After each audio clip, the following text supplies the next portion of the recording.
안녕하세요. 오늘도 서은살롱을 찾아주셔서 감사합니다. 저는 아버지 회사에서 부장으로 근무 중인 30대 초반 여성입니다. 저희 아버지의 회사는 치재, 그러니까 치과 재료를 연구하고 제조하고 판매하는 회사예요. 올해 저희 회사는 매출 1,000억을 찍었어요. 대단하죠? 그래서 연회장을 빌려 파티를 했어요. 파티를 할 만큼 매출 1,000억이라는 것은 저희에게 굉장히 유의미한 성과였어요. 더군다나 작년에 큰 고비가 있었거든요. 사실 저희 아버지는 두 회사의 사장님이었는데요. 하나는 방금 말씀드렸던 치제회사고요. 다른 하나는 이불회사였어요. 아버지는 이불회사에 굉장한 애착을 가지고 있었는데 불행하게도 이불회사는 불미스러운 일로 폐업하게 되었어요.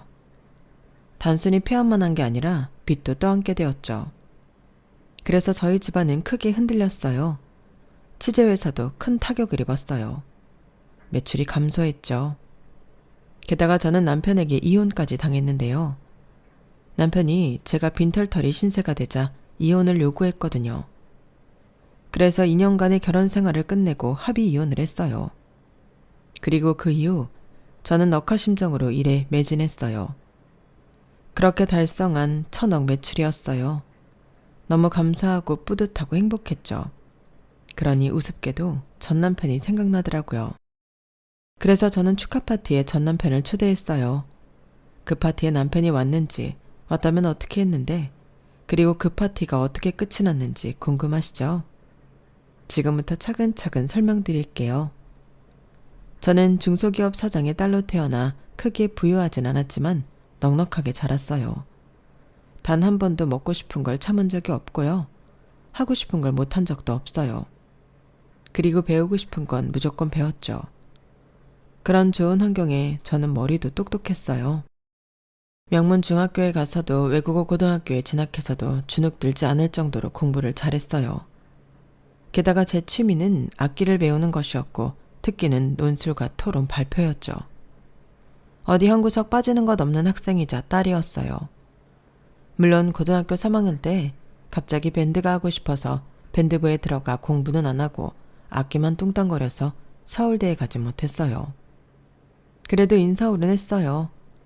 그리고 대학교를 졸업한 뒤에는 아버지의 건의와 제 선택으로 미국으로 유학을 갔어요. 거기서도 경영학을 공부했어요. 그리고 유학에서 돌아온 직후엔 쉬지 않고 아버지의 이불회사 재무팀에서 일을 했어요. 대리부터 시작했어요. 이건 아버지의 철학 때문인데요. 아버지는 제가 밑에서 경영 실무에 대한 공부를 하길 바랐거든요. 그래서 저는 대리로 시작해 일을 했어요. 근무를 하던 초반에는 조금 불만도 있었어요.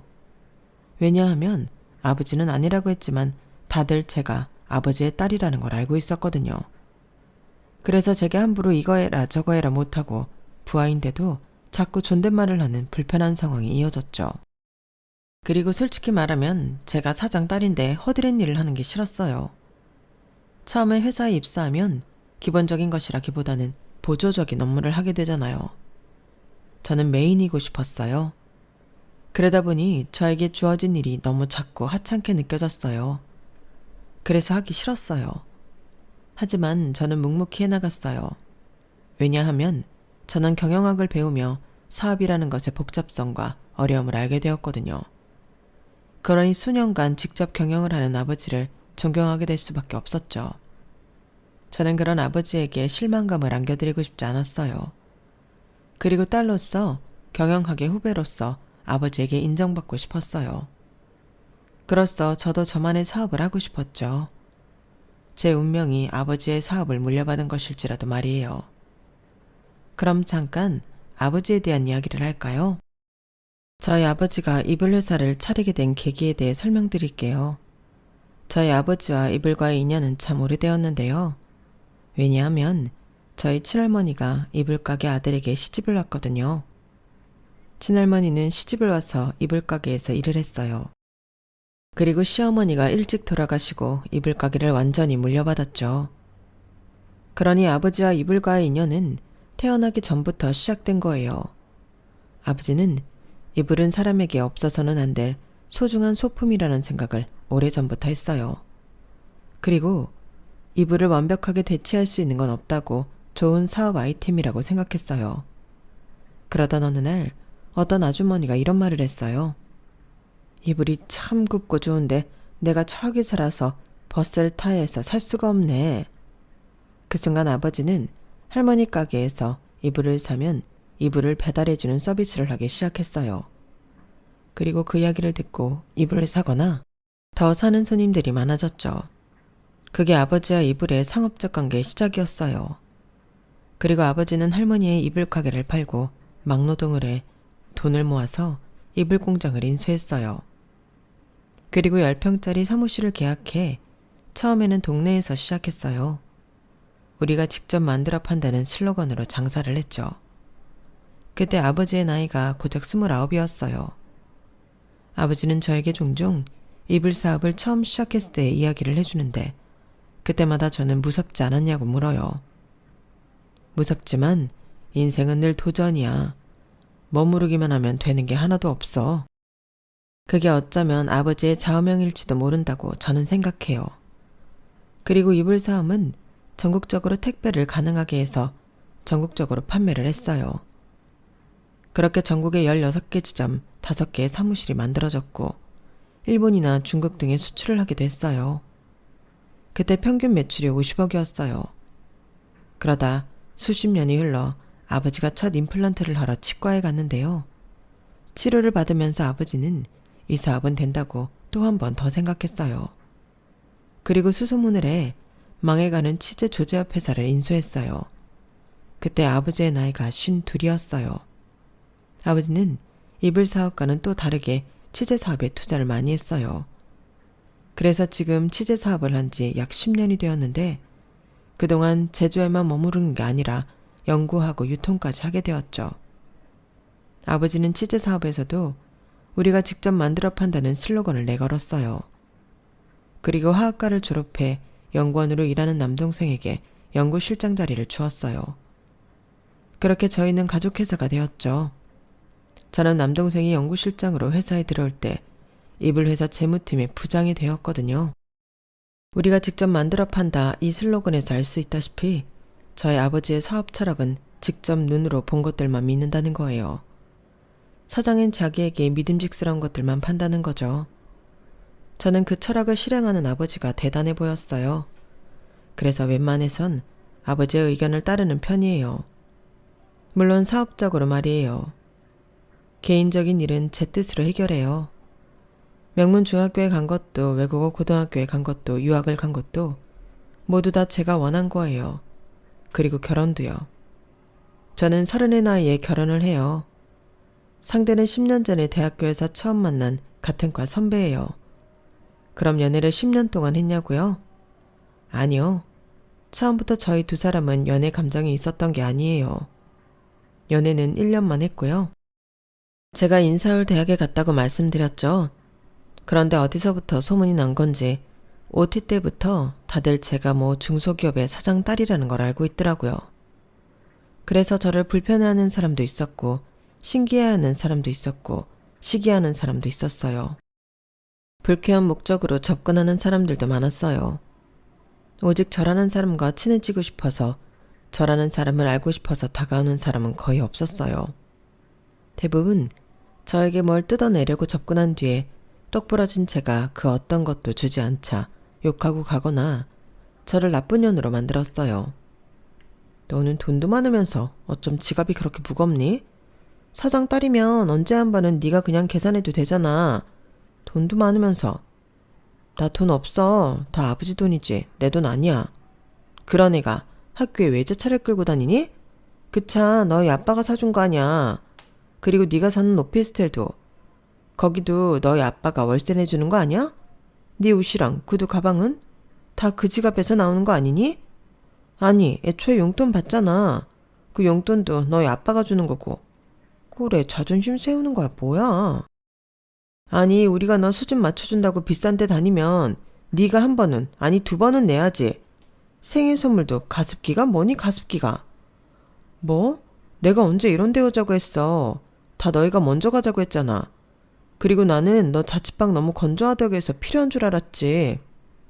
아, 그럼 내가 지갑이 필요하다고 할 걸 그랬다. 그럼 지갑 선물 해줬을 텐데. 됐고, 나 계속 이런 식으로 굴 거면 앞으로 우리랑 놀지 마. 너 소문 안 좋은 거 알지? 그런데도 너랑 놀아준 건데 역시 아니 땡 굴뚝에 연기 나는 거 아니라니까? 솔직히 말하면 한국에서의 대학생활은 너무 힘들었어요. 중간에 자퇴하고 싶다는 생각을 수도 없이 많이 했어요. 그리고 유학을 떠난 것도 제대로 된 대학생활을 해보고 싶어서였어요. 저는 졸업을 한 그 해에 곧장 미국으로 향했죠. 미국으로 가니 자유로웠어요. 누구도 제가 중소기업 사장의 딸이라는 걸 알지 못했고 저희 아버지 회사를 아는 사람도 거의 없었죠. 제가 미국에 있는 중소기업을 전부 알지 못하는 것처럼요. 그래서 자유롭게 학교 생활을 했어요. 대학교 내에 있는 공원에서 돗자리도 없이 누워서 책도 읽고 씻지도 않고 나가기도 하고요. 그런데도 저희 아버지에게 꼰지르는 사람이 없다는 게 참 통쾌했어요. 그리고 제가 그 긴 유학 생활을 버틸 수 있었던 것은 이메일 때문이었어요. 자유롭고 통쾌한 유학 생활이었지만 타국에 있다는 것은 외로운 일이었어요. 그런데 얼굴만 알던 선배가 졸업식 때 마지막으로 봤던 선배가 이메일을 보낸 거예요.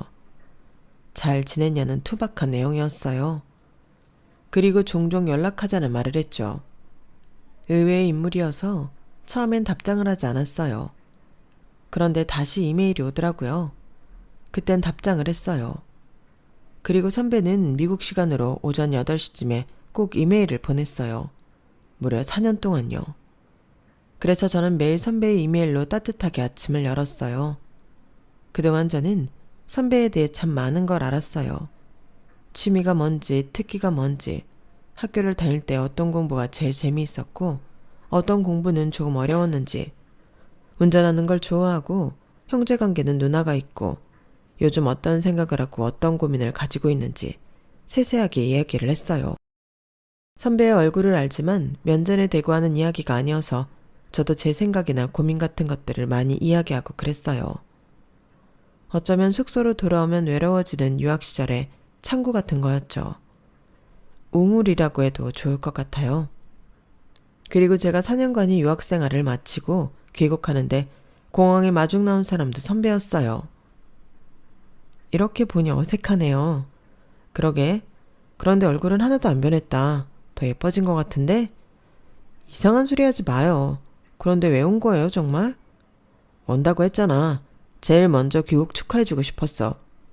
너의 귀국을 제일 오래 기다린 사람이니까. 물론 부모님 다음으로. 고마워요. 고마운데 뜻밖이네요. 우리 별로 친하지 않았잖아요. 네가 거리를 뒀지. 네가 곁에 사람을 안 뒀잖아. 그러니 차마 다가가지 못하겠더라고. 그리고 이메일에서 말했듯이 나도 그렇게 보일까봐 걱정스러웠어. 나는 너랑 오래전부터 친하게 지내고 싶었어. 물론 그것도 이메일로 말했지만 저 돈 없어요. 집불도 없어요. 아버지도 대기업도 아니고 중소기업 사장이에요. 정말 저랑은 아무 상관없고 관련도 없어요. 알아. 내가 분명 이메일에서도 그런 건 상관없다고 한 것 같은데 막상 얼굴 보니까 거짓말 같아? 좀 쓸데없이 시간 낭비하면 둘 다 곤란하잖아요. 난 너랑 있는 시간이 쓸데없다고 생각 안 해. 쓸데없는 건 지금 네가 하는 말이야. 더 할 말 없으면 차로 가자. 알다시피 나는 국산차 타.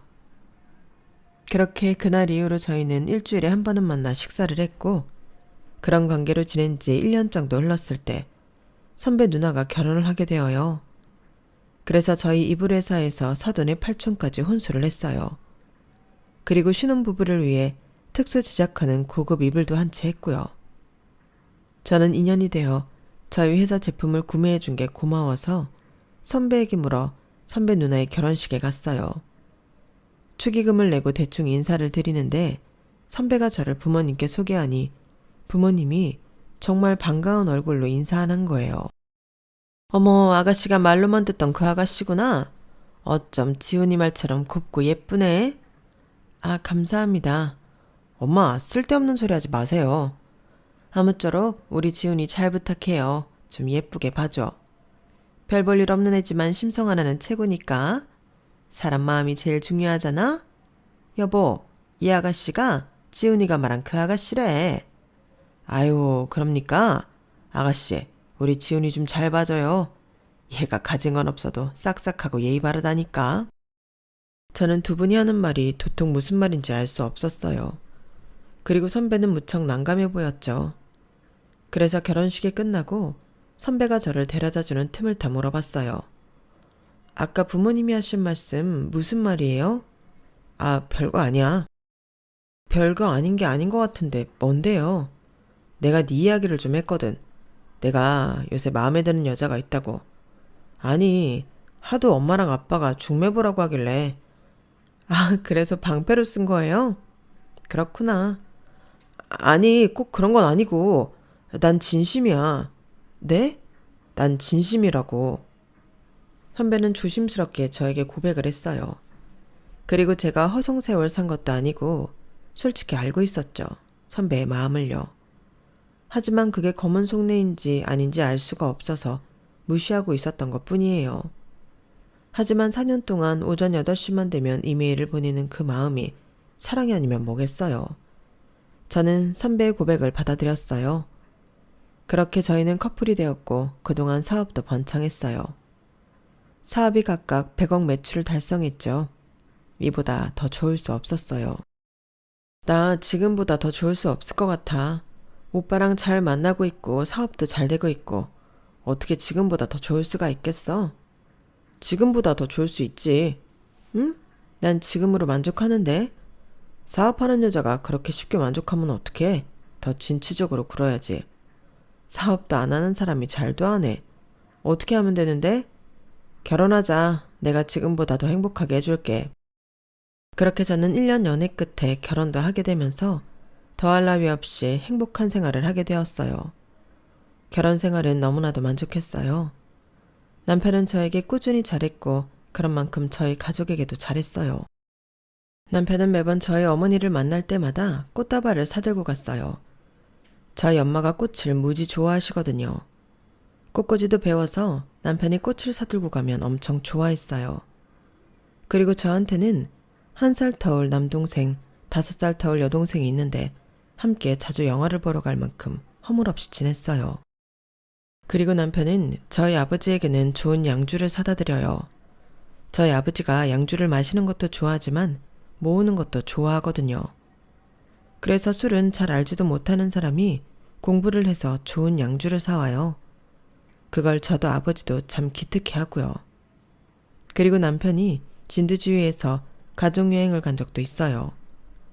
사실 저희 가족에게 가족여행은 어렸을 때 일일 뿐이에요. 그것도 중학생이 되기 전까지의 일이었죠. 제가 그 말을 남편에게 하자 남편은 곧장 강릉의 풀빌라를 예약했어요. 그리고 떠났죠. 운전도 남편이 했어요.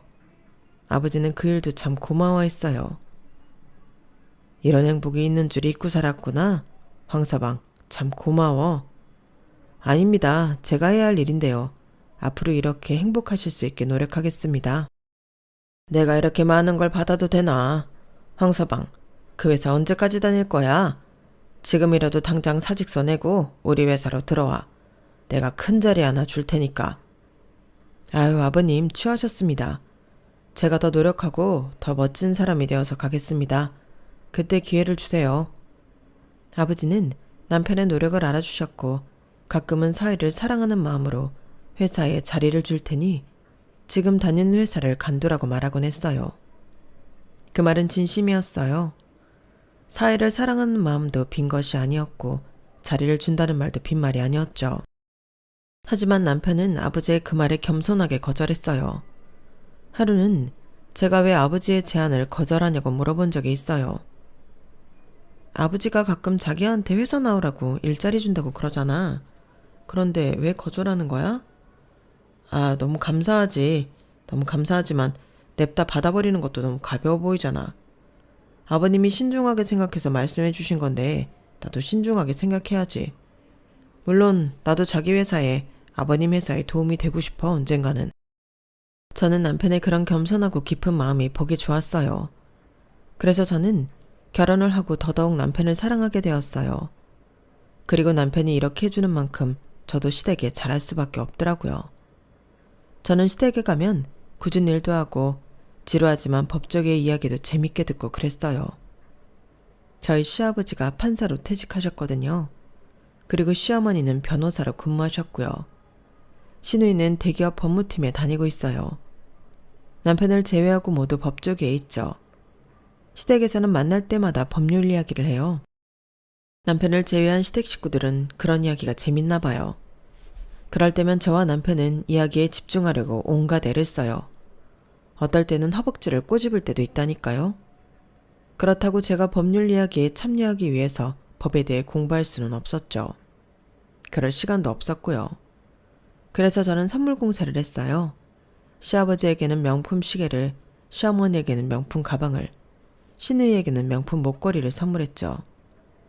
별건 아니고 제 마음이에요. 어머나 이런 거 필요 없는데 내가 변호사 일하면서도 이런 거엔 관심이 없어서. 그래도 비싸지? 앞으로 이런 거 사오지 않아도 돼. 나는 네가 우리 지훈이랑 살아주는 것만으로도 감사하다. 에이 어머님 그런 말이 어딨어요. 저희 둘이 좋아서 같이 사는 거죠. 그러니까 가진 것도 없고 별 볼 일 없는 우리 아들이랑 살아주는 게 얼마나 고마워. 그러니까 앞으로 이런 거 사오지 않아도 돼. 그리고 굳이 우리 집 가지 않아도 되고 명절에만 보면 되지. 안 그러니? 물론 남편의 요구로 명절에만 시댁에 가는 것은 무산되었지만 저는 제 결혼 생활에 시댁 생활에 크게 불만이 없었어요. 만족하면서 지냈죠. 하지만 그게 태풍이 오기 전에 정막이었을까요? 제 생활에 큰 태풍이 불어요. 가끔 이불 회사에서 가렵다는 컴플레인이 들어왔는데요. 저희 회사는 피부에 따라 다르게 느낄 수 있다는 답변과 함께 환불을 진행했어요. 그런데 비슷한 컴플레인이 들어오는 횟수가 잦아졌어요. 그래서 저는 대대적으로 공장 검사에 들어갔어요. 그러니 공장 청결도 문제가 있고 진드기와 알레르기 유발 성분이 검출되었어요. 확인 후 저희는 공장에 있던 모든 제품들을 폐기하고 공장 청소를 진행했어요. 그리고 공장장을 해고시켰죠. 그리고 솔직히 저희는 이번 문제를 은폐하려 했어요. 하지만 꼬리가 길면 밟힌다고 누군가 상황을 외부에 유출시켰어요. 기사가 났더라고요. 그래서 저희 회사를 불매하는 운동이 벌어졌어요. 게다가 직원들이 파업을 하기 시작했어요. 노조가 들고 일어났죠. 사유는 상무로 있는 저희 어머니의 갑질이었어요. 알고 보니 저희 어머니는 직원들에게 커피 심부름은 기본이고 친구들을 불러 점심을 먹는데 점심을 사오라고 시키고 엉망으로 해놓은 테이블을 치우라고 하고 심지어 담배도 사오라고 했어요. 그리고 젊고 예쁜 직원들을 시기하고 질투했죠. 특히나 저희 아버지 비서에게 그랬어요.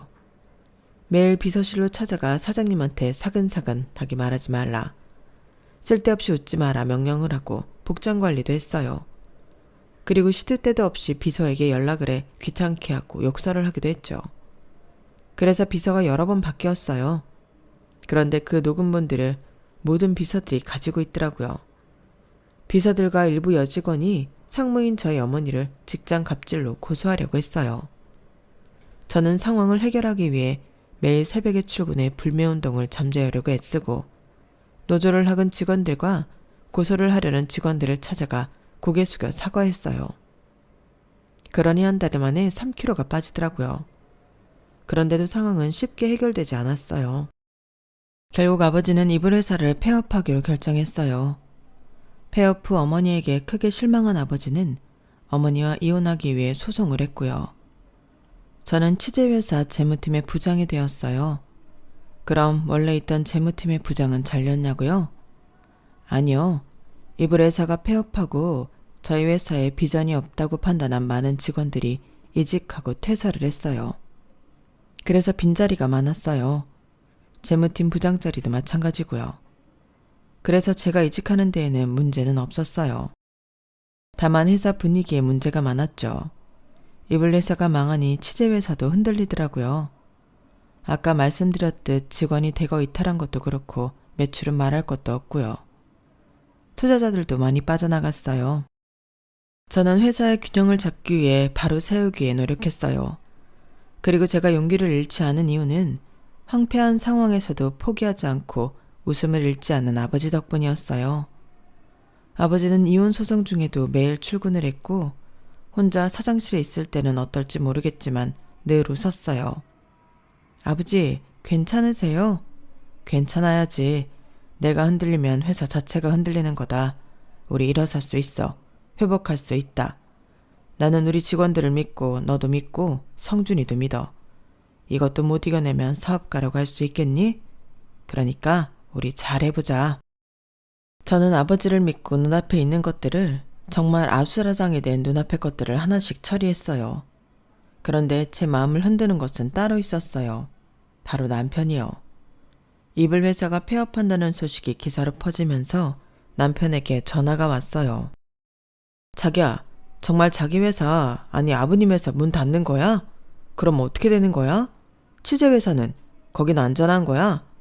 대체 어떻게 일을 처리했길래 일이 이렇게 돼? 문제가 너무 커서 해결하려면 그 방법밖에 없었어. 취재 회사는 조금 흔들리긴 하는데 방법이 있을 거야. 뭐? 흔들려? 기사 보니까 취재 회사 매출도 많이 떨어지고 투자자들도 등 돌렸다던데 회복할 수 있는 문제 맞아?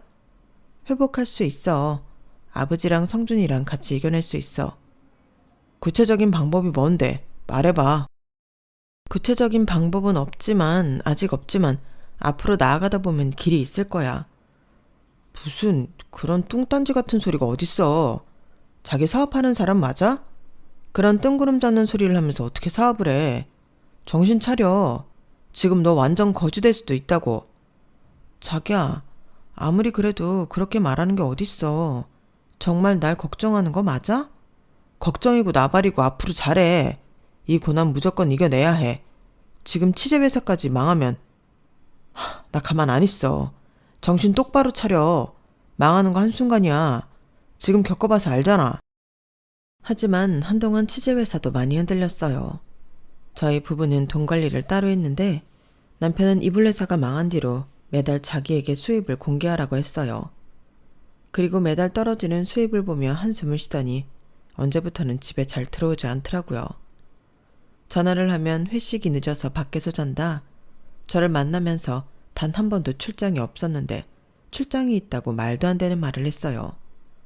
그러더니 집에 들어올 때는 보란듯이 거실에서 자더라고요. 그리고 결혼 생활하면서 매일 저녁을 함께 했는데 혼자 먹고 들어오거나 제가 먹은 뒤에 먹었어요. 그리고 제 수입을 확인하지 않았어요. 그때부터 저와 말을 하지 않기 시작했고요. 저는 생지옥을 걷는 기분이었어요. 결국 참다 못한 저는 남편에게 울면서 호소를 했어요. 대체 왜 이러는 거야? 사람 말라 죽이려고 하는 것도 아니고 차라리 말을 해. 제가 그렇게 말하며 울자 남편은 차갑게 웃었어요. 그러면서 집을 나가려고 했죠. 저는 오늘은 안 되겠다 싶어서 남편을 잡았어요. 조금 몸싸움을 했어요. 그러다 결국 남편이 저를 밀쳐서 제가 넘어졌고 남편은 10원짜리 욕을 했어요. 아, 이럴 줄 알았으면 결혼 안 했지. 그게 무슨 소리야? 당신 미쳤어?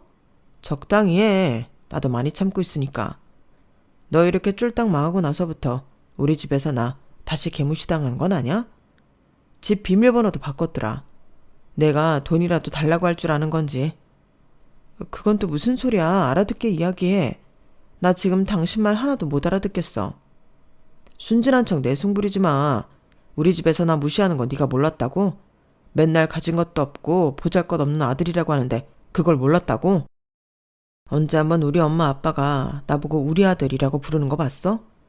장인어른은 맨날 그러잖아. 우리 딸, 우리 아들. 그런데 우리 엄마 아빠는 안 그래. 단 한 번도 나를 그렇게 부른 적이 없다고. 아, 그래 한 번 있었다. 내가 너랑 결혼할 것 같다고 말했을 때 그때 한 번 우리 아들 장하다 그랬어. 들어보니 남편은 가족 중에서 유일하게 법조계 일을 하지 못한 미운오리 새끼였어요. 특히나 어릴 때부터 공부를 잘하고 영특했던 누나와 비교를 많이 당했죠. 신위는 어릴 때부터 영재였어요. 그리고 명문학교를 다녔고 서울대를 나왔죠. 사실 시댁 식구들 중에 서울대를 못 나온 건 남편뿐이에요. 남편은 그때 재수하겠다고, 재수해서 서울대 가겠다고 했는데 시부모님이 그럴 필요 없다고, 넌 못할 거라고 했어요. 그래서 남편은 좌절하고 군대에 갔는데 입대할 때 아무도 같이 가지 않았어요. 남편은 휴가 나와도 갈 데가 없어서 휴가를 쓰지 않고 모아 일찍 제대했어요. 집에 가니 시부모님에게 어쩐 일이냐는 소리를 들었죠. 그리고 가족여행도 남편만 쏙 빼먹고 간 적도 있고요. 어디 가서 시부모님은 간혹 외동딸만 있다고 했어요. 남편은 지독한 차별 대우를 받으며 살았어요. 그래요, 그건 알겠어요. 그런데 지금 남편이 하는 말은 저랑 결혼한 이유가 부모님에게 인정받기 위해서라는 거잖아요. 제가 사장의 딸이니까요. 저는 어안이 벙벙했어요. 지금 나랑 결혼한 이유가 돈 때문이라는 거야? 내가 좀비처럼 대학 다니다가 주변에서 네가 사장 딸이라는 이야기를 듣자마자 할렐루야를 외쳤어. 내가 내 동아줄이었다고. 그런데 썩은 동아줄이었네? 완전히 똥 밟은 거지. 네가 사람이니? 네가 그런 이야기를 하고도 사람이야? 어쩜 사람이 이렇게 못됐어? 어떻게 그런 말을 해? 나는 너 때문에 다시 지옥 불구덩이에 들어가게 생겼는데 뭔 말을 못해. 이혼해. 내가 봤을 때 니네 가족 이제 손가락 빨면서 지내야 돼. 회생 가능성 없어.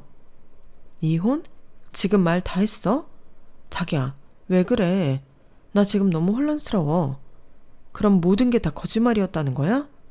오전 8시마다 이메일 보낸 거며 우리 가족한테 잘한 거며 자기가 나한테 한 말들, 행동들 다 거짓말이었다는 거야? 사람이 절박해지면 뭐든 해. 그러게 되어 있어. 뭐 그래도 내가 내 사정 고려해서 이혼 소송은 안 할게. 합의서 보낼 테니까 작성해서 보내. 그게 남편과 이혼하기 전에 나눈 마지막 대화예요. 그날 이후로 저희는 만난 적이 없어요. 그렇게 저는 이혼녀가 되었어요. 이혼을 한 뒤에 저는 병적으로 일에 매진했어요. 반드시 고난을 회복하겠다고 왠지 모를 복수심이 불타기도 했고요. 남동생도 새로운 임플란트 연구에 집중했어요. 저는 사비를 충당해서 연구를 지원했고요. 그리고 저는 이번 연구 프로젝트를 성공시키기 위해 여러 분야에서 투자자를 구하고 해외 수출을 고려했어요. 그래서 자주 해외로 출장을 갔죠. 저는 24시간이 모자랄 만큼 움직였어요. 잠도 줄이고 코피가 나는 건 일상이었어요. 그렇게 반년이 지나서 남동생은 임플란트 연구를 성공시켰고 저는 열심히 영업을 했어요. 그리고 고생 끝에 낙이 온다고 순조롭게 해외 수출에 성공했죠. 해외 수출이 되기 시작하니 국내에서도 저희 회사를 찾는 사람이 많아졌고요. 그렇게 저희 회사는 회복했어요. 이불 회사 폐업 후 1년 만에 매출 1,000억 원을 달성했죠. 아버지와 저 남동생은 그 성과에 무척 만족하고 감사했어요. 그래서 파티를 열기로 했어요. 그런데 저는 마냥 기쁘지만은 않았어요. 제가 너무 고단한 생활을 했을 때 그런 소식이 들렸거든요. 네 전남편, 그러니까 선배 말이야. 재혼할 수도 있다더라? 요새 국회의원 딸이랑 만나고 있대. 사귄인지 아닌지 모르지만 둘이 다니는 거 본 사람이 여럿이야. 어쩜 사람이 그렇게 간사한지. 너랑 헤어진 지 얼마나 되었다고. 그렇지? 전 남편은 저와 이혼을 한 지 얼마 되지 않아 국회의원 딸과 선을 받고 만나는 중이라고 하더라고요. 저는 친구의 말처럼 전 남편이 간사해 보였지만 마음이 너무 아팠어요. 슬펐고요. 솔직히 무너지고 싶었어요. 하지만 그럴 수 없었죠. 떳떳하게 일어나 누구보다도 제가 능력 있는 사람이라는 걸 남편에게 보여주고 싶었어요. 제가 저희 가족이 이대로 망하지 않을 거라는 것을 보여주고 싶었죠. 그래서 더 열심히 일했어요. 그리고 결과는 성공적이었죠. 저는 파티에 남편을 초대하기로 마음을 먹었어요. 5성급 호텔에서 성대한 파티가 진행되었어요. 저는 명품 원피스를 입고 파티 준비를 했죠. 회사 임원부터 직원들까지 모두 초청했어요. 아버지가 누구보다도 우리 회사에 남아준 사람들에게 고맙다며 대접하고 싶어 했거든요. 그렇게 파티가 시작되었어요. 그런데 남편 얼굴이 안 보이더라고요. 어디에도 남편이 없었어요. 그리고 아버지는 단상에 올라 매출 1,000억 원 달성을 축하하는 파티라며 파티의 주최 목적을 알리고 저를 회사의 상무로 남동생을 연구소장으로 승진하겠다고 선언했어요. 그리고 아버지는 저를 후계자로 임명한다는 저도 알지 못한 발표를 했어요. 하지만 임원들과 직원들 모두 후계자 발표를 인정했죠. 그리고 저는 파티를 즐겼어요. 고급스러운 음식과 샴페인을 즐겼죠. 그런데 뒤에서 누군가 저를 부르더라고요. 보니까 전 남편이었어요. 자기야, 오랜만이지? 자기야? 그런 호칭은 이제 아니지 않나? 적어도 상대를 생각하면 그런 말을 하면 안 되지. 상대? 자기, 아니, 너 지금 만난 사람 있다며? 그 이야기는 어떻게 들었어? 아직도 나한테 관심이 있는 거야? 설마, 원래 사람들 남 이야기하는 거 좋아하잖아?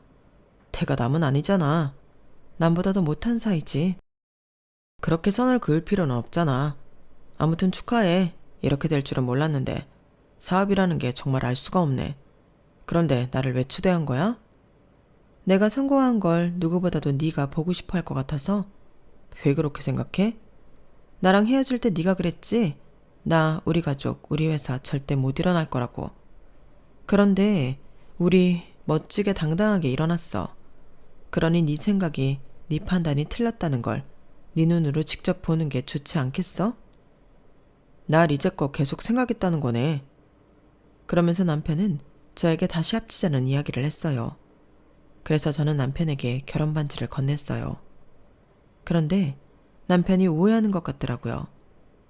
반지 케이스를 열어서 저에게 끼워주려고 했어요. 저는 팔짱을 꼈어요.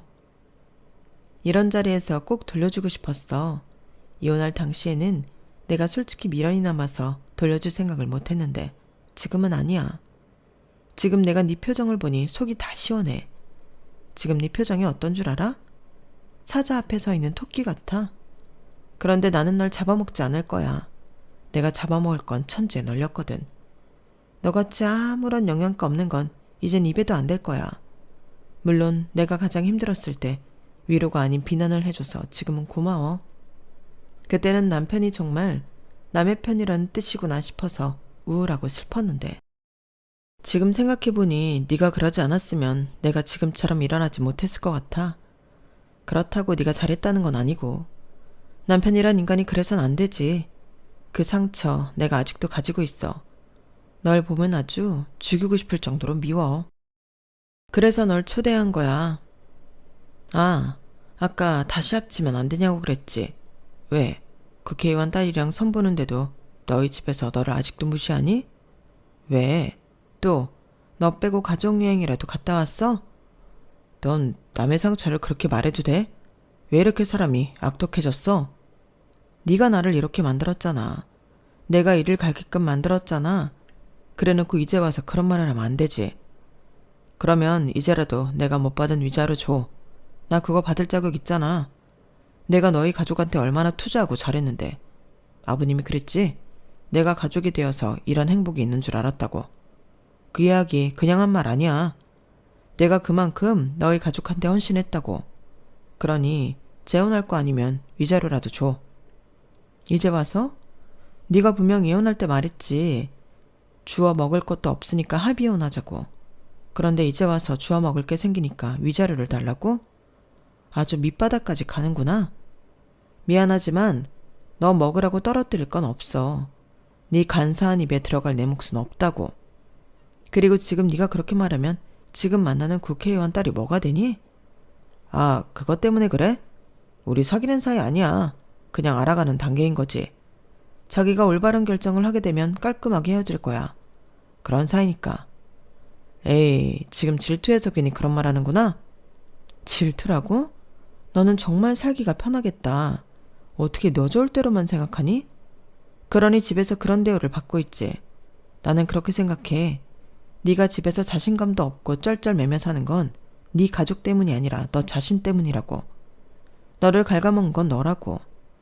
내가 만약에 너 같은 상황이었다면 나는 내가 잘하는 거라서 아버지에게 인정받거나 완벽하게 가족에게서 분리돼서 살았을 거야.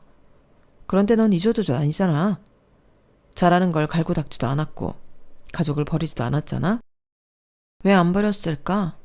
그토록 너의 발목을 잡았던 법조계라는 타이틀이 너에게 도움이 되었으니까 그랬던 거 아니겠어? 너는 평생 그렇게 살 거야. 평생 찌질이처럼 살 거라고. 뭐 저리 같은 놈. 네가 평생 애써봐라. 내 발끝이라도 닿겠니? 그렇게 말해서 후회 안 하겠어? 너 같은 걸 사랑해주는 사람이 얼마나 될 것 같아? 너 사장 딸이라는 거 빼면 별거 없어. 그런 너를 내가 사랑해줬는데 지금도 다시 기회를 준다는데 감사하게 생각해야지. 감사라. 그래, 이제껏 10년 동안 날 사랑하는 척하느라 고생 많았어. 그 말은 해줄 수 있겠다. 잠시였지만 그때 행복했으니까. 그런데 다 거짓말이잖아. 그런데 내가 왜 너한테 감사해야지? 미워해야지? 징글징글해야지? 공감도 지능이라는데 정말 너 지능이 낮은가 보다? 그럼 이제 나는 다른 자리로 가볼게. 너는 이날 이후로 먹어보지도 못할 음식들이니까 마음껏 즐겨. 뭐 챙겨가도 되고. 종업원 불러서 좀 챙겨달라고 하고 내가 말해줄까? 제가 그렇게 나오자 남편 얼굴이 붉어지더니 남편은 일어나 연회장 밖으로 나갔어요. 저는 속이 다 시원했어요. 이제껏 묵은 감정이 다 배설된 기분이었죠. 하지만 그날 이후에도 남편은 저에게 연락을 했어요. 국회의원 딸과 헤어졌으니 자기야 다시 만나자는 이야기를 했죠. 다시 그 행복으로 돌아가고 싶지 않냐며 설득했어요. 그리고 저희 아버지에게도 연락을 했더라고요. 자기가 너무 잘못했다면서 한 번만 봐주면 안 되겠냐고요. 지금은 우리 회사에 일할 모든 준비가 되었다고 말했어요. 마음이 약한 아버지는 제 생각이 어떠냐고 물었죠. 지훈이가 하루가 멀다 하고 나한테 연락이 오네. 정말 죄송하다고. 한 번만 기회를 달라고 말이야. 그래서 그런데 너는 무슨 생각이니? 지훈이에 대한 마음은 어떤데? 아빠가 뭐 도와줄 거라도 있어? 도와줄 수 있는 거라면 아빠가 무조건 도와주마. 그럼 자리라도 주시려고요? 무슨 자리 주려고요? 그래도 남자니까 임원은 줘야 하지 않겠니? 가당치도 않아요. 임원 자리에 그 인간을 앉힌다는 거 말이에요. 제 생각은 똑같아요. 이혼하길 잘했어요. 제가 아버지한테는 차마 말하지 못했지만 그 인간은 저를 사랑한 게 아니라 제 배경을 사랑한 거예요. 제가 그걸 얼마나 싫어하고 고통스러워하는지 아시잖아요. 그게 무슨 말이냐? 그 사람도 시인했어요. 저를 사랑한 게 아니라 제가 사장 딸이라는 소문을 듣고 저에게 접근해 거슬려서 저와 결혼한 거라고요. 그러니 제가 망하고 저를 버렸죠. 그리고 제가 다시 회복하니 다시 만나자는 거고요. 아니, 나는 네가 그런 취급을 당한 줄은 몰랐다. 파티에 초대해서 재결합할 생각이 있는 줄 알았어. 그럼 너는 진심이었고? 제가 고개를 끄덕이자 아버지는 저를 위로했어요. 그리고 며칠 뒤 전 남편은 회사에서 잘렸다며 저에게 전화를 내 화를 냈어요. 내가 하지도 않은 근무 태만으로 회사에서 잘렸다고. 이게 말이 돼? 네 짓이지? 그래도 사람 밥줄은 건들지 말아야지.